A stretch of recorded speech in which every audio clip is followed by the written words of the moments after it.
I try to stay away from talking about politics purely because the only reach that I have is the internet, and for the people who watch me on the internet or and will be able to comment, I don't like to talk to people who are uneducated in certain realms or period. If you're uneducated, I don't really want to have a debate with you per se.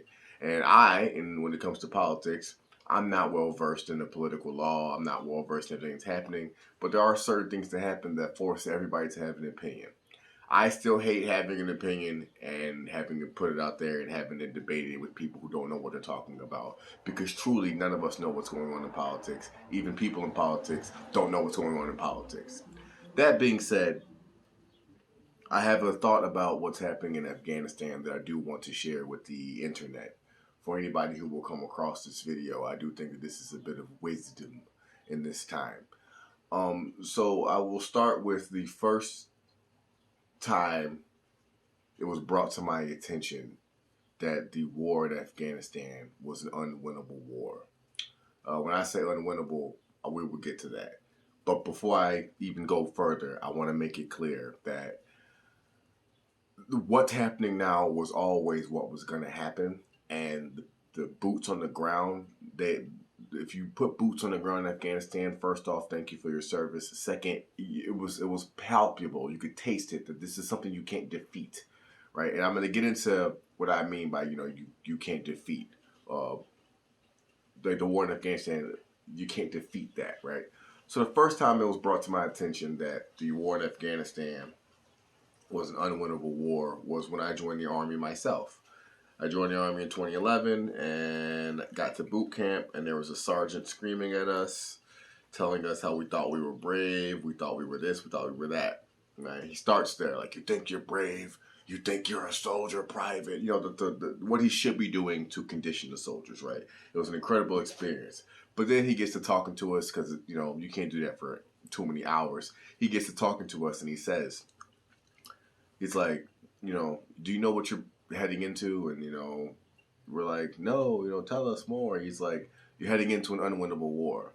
And all of us 18-year-olds, our jaws are dropping. Like, what does he mean? Like, why would he tell us this on our first day? So he tells us that, you know, you're heading into an unwinnable war. Me being me, I said, what do you mean by that? He said, well, you cannot defeat a mindset. And I said, okay, what does that mean? Like, I understand, obviously, you can't beat up someone's thoughts, but what do you mean? He said, listen, I've been to Afghanistan, and this war is the war on terrorism. He said, on the surface, great idea.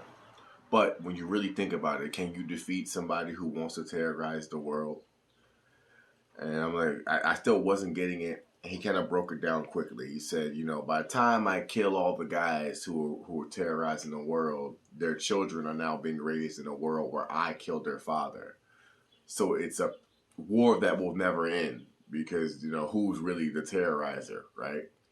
And that was the first time I kind of accepted, oh, like the war in Afghanistan we're eventually just gonna have to leave. Like the American army, military, we can't just do this forever, right? That was the first time that I realized that. The second time that I realized that was a couple years later after one of my friends returned from Afghanistan. And this was really an incredible thought. And it runs through my head probably once a month, probably twice a month. He said something that was incredible to me. He said he was over there.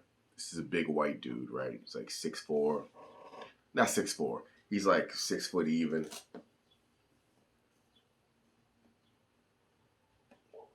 230, you know what I mean? Solid, tough guy, right? He said he was over there geared up, wearing his, military gear, blonde hair, blue eyed, gigantic white man. And he watched the Afghan people for, a year, 2 years of his life. And he realized that despite the narrative, that they were right. Now, hear me out. I'm not saying Sharia. He wasn't saying, and I'm not saying Sharia law and cutting someone's hand off when they steal and the intricacies of the society are correct.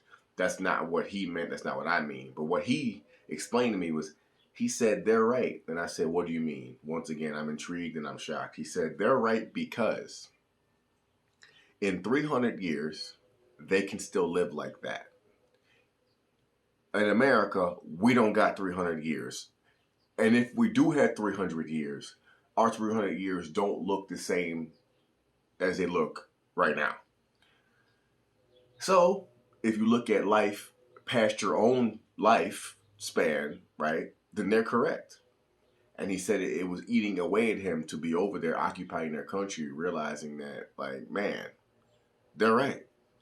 The way they treat people, not right. The way that they treat women, not right. The way that they sanitize or whatever other parts of their culture you want to dissect, not right. But what they do right is that they're living in a sustainable state that cannot be, not cannot, but most likely, given no natural disaster, they can pretty much live in that manner for eons, right? For forever. But we in America, we can't live like this for 300.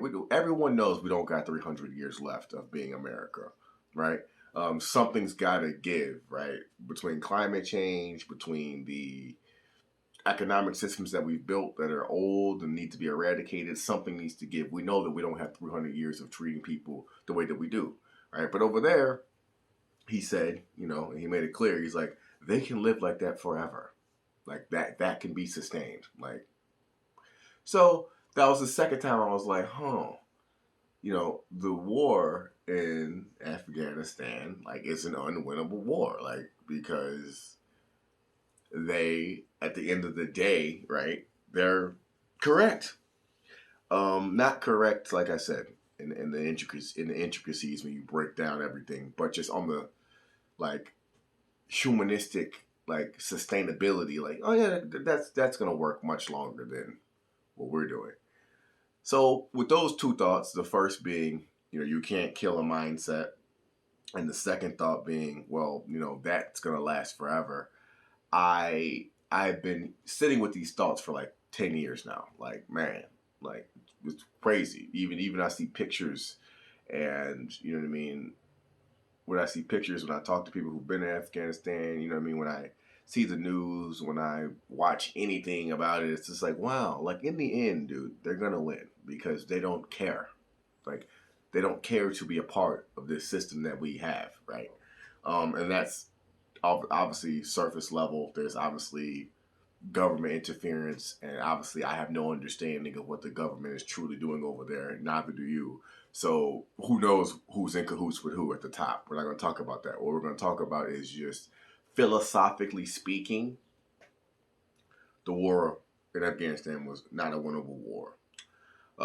There was a quote that I just heard before making this video, which motivated me to make this video. The quote was, "You have the watch, but we have the time." I could be messing it up. No, that's what it was. You had the watch, but we have the time. And that speaks to this difference in perspective on life between America or Western society and Eastern society. There is this, like, when you think about time, not time, when you think about a watch, right? A watch is to count the hours, right? In America, we're very punctual people, right? We think about our life in 8-hour work days. We think about our commute in time, right? People who don't live and are not in an industrialized nation, they don't think in these, like, broken down hourly things like we do, right? Their life is not segmented into hours like ours is. Of course, time is for everyone. It's the same, but the way that we look at time and the way that we view time, right?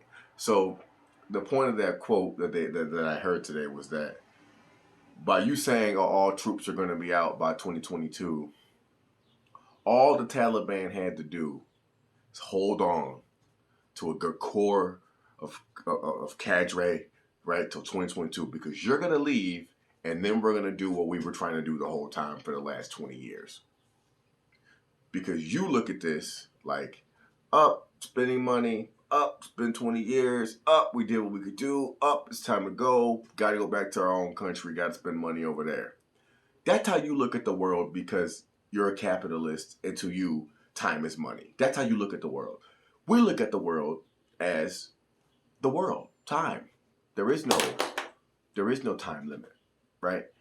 It's very hard to beat that kind of a person or that ideology, right? Because, and even in the video, they explained, they said, you know what I mean? There are Taliban right now who weren't even alive when the official war on terrorism started. Which goes back to my other point about you can't defeat a mindset, which goes back to my other point of the sustainability of what they're doing.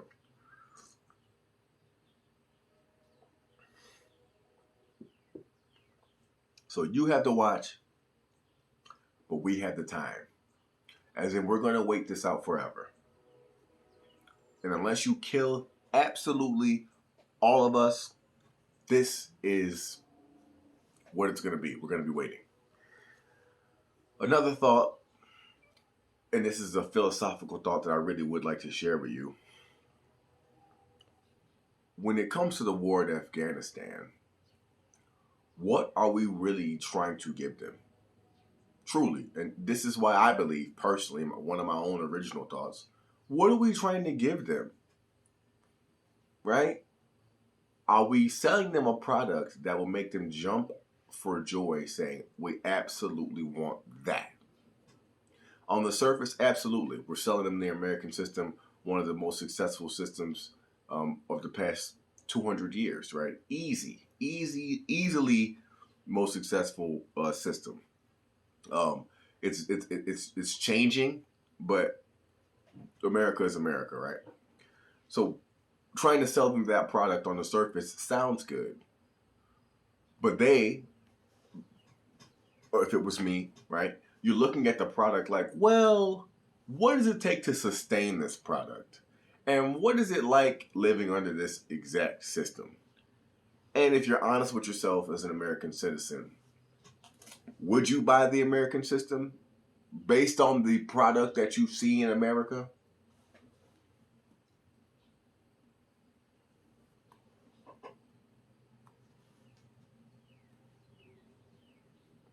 Be honest.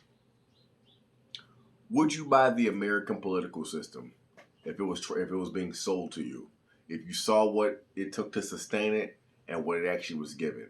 Because me, I would be like, okay, you want me to take on your system? Does that mean that my people have to get into student debt? Does that mean that I have to also take on institutionalized racism? Does that mean I also have to do a war on drugs? Does that mean they have to build a lot of prisons to imprison people who are a different color? Like, does that mean I have to do that? Right? And does that mean that I have to also make it so that most of the youth in my country can't go to college? Or, sorry, that one of the easiest ways for them to get an education is to join the military? Like, does that mean I have to do that? And the answer to those questions is not that easy. Like, it's not that easy to be like, yeah, that's what we're selling you, you know? Because we have our own issues. We have our own deep-rooted issues. So for us to try to sell democracy to them, you know, it's like, I might want to buy it, but like, yeah, I don't know if I want to buy it from you. Like, you know, you go to the used car dealership and you're like, this car is cool, but like, I don't know, man, you're kind of sketch, so I'm not trying to buy it, right? So to sell them something when we haven't even, or we're not even doing it the way that we are, the way that we have the potential to do it, right? So I'm not trying to go on a tangent. I just want to make it clear. The first part of this, you cannot defeat a mindset. When it comes to the war in Afghanistan, you cannot defeat a mindset. Terrorism is a mindset. And by the time you kill one terrorist, his children are there to avenge his death for you terrorizing their father. So it's a perpetual system that cannot be broken. It's very difficult to defeat a mindset. You have to augment the mindset. You cannot just change it. You can't just eradicate it. It's impossible. Number two, the sustainability of your life makes it very hard for them to just want to give that up, right?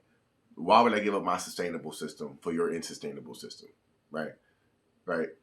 So based off the sustainability alone, if you want to just be objective, they are correct. So if I'm correct and you're incorrect, why would I change to be incorrect? That doesn't make sense. Then the third thing is a different view of time, right? we are capitalists. It's so ingrained in us. Time is money. When I say that statement, you know exactly what I mean. When it comes to the Middle East or the Eastern way of looking at the world, time is time. There is no need to break it down into 24 hours in a day. You just live, right? And when you just live, the moment someone tells you, I'm going to be out of your country by 2022, 2023, you just wait till 2023. You just sustain what you have, wait till 2023, and then you continue business as planned. That's once to catch you up. That's what I'm saying about Afghanistan. And the last point that I'm making about, not last, but the last point I made, just to catch you up, is that what are we selling them? Are we selling them democracy? Because if we're selling them democracy, you have to look at what we have. You have to look at what we're doing, right? And this is all philosophical. Once again, I hate talking politics. So that being said, that brings me to the end of my thoughts on the war in Afghanistan and then the Taliban taking over. That brings me to the end because I don't want to be long-winded and I don't want to debate or get anybody's feathers riled up because I'm proud of our U.S. military. I don't want the NSA coming to my house and, you know what I mean, just taking me away.